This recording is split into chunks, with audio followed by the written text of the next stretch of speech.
വളരെ സ്നേഹം നിറഞ്ഞ നിലമ്പൂരിലെ എൻ്റെ പ്രിയമുള്ള സഹോദരി സഹോദരന്മാരെ, എൻ്റെ പ്രിയപ്പെട്ട അമ്മമാരെ, കാരണവന്മാരെ, പ്രിയപ്പെട്ട എൻ്റെ യുവ സുഹൃത്തുക്കളെ, ഇന്ന് 11 മണിക്ക് നിലമ്പൂർ ഉപതെരഞ്ഞെടുപ്പിൽ ഞാൻ നാമനിർദ്ദേശ പത്രിക നൽകിയാണ്.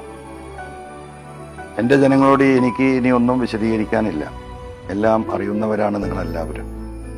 പിണറായിസത്തിന്റെ ഭാഗമായി നമ്മുടെ നാടിന്റെ പോലീസിൽ വന്ന അതിക്രമവും മലയോര മേഖലയിലെ ജനങ്ങൾ അനുഭവിക്കുന്ന വന്യജീവി പ്രശ്നവും സർക്കാരിന്റെ നിരുത്തരവാദപരമായ നടപടികളും തിരുത്തണമെന്നാവശ്യപ്പെട്ടുകൊണ്ടാണ് ഞാൻ ഈ ഗവൺമെന്റിൽ നിന്ന് രാജിവെച്ച് പുറത്തു വരുന്നത്.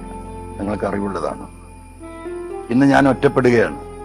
ഇന്നത്തെ നോമിനേഷൻ ദിവസത്തിൽ രാവിലെ 11 മണിക്ക് ചന്തക്കുന്നിൽ നിന്നും താലൂക്ക് ഓഫീസിലേക്ക് നമ്മൾ നടന്നുപോയി നോമിനേഷൻ നൽകുകയാണ്.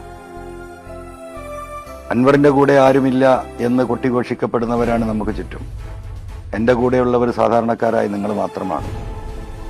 നിങ്ങളെല്ലാവരും കഴിയുന്നിടത്തോളം ആളുകൾ ഇന്ന് ഈ പത്രികാ സമർപ്പണത്തിൽ 10 മണിയോടുകൂടി ചന്തക്കുന്നിൽ എത്തിച്ചേരണമെന്ന് സ്നേഹപൂർവ്വം അഭ്യർത്ഥിക്കുന്നതോടൊപ്പം ഈ മുന്നേറ്റത്തെ സഹായിക്കാൻ നിങ്ങളെല്ലാവരും ഒരു മനസ്സോടുകൂടി എന്നോടൊപ്പം ഉണ്ടാകും. അത് ഉണ്ടാകണമെന്ന് സ്നേഹപൂർവ്വം അഭ്യർത്ഥിച്ചുകൊണ്ട് നിർത്തുന്നു. നന്ദി, നമസ്കാരം.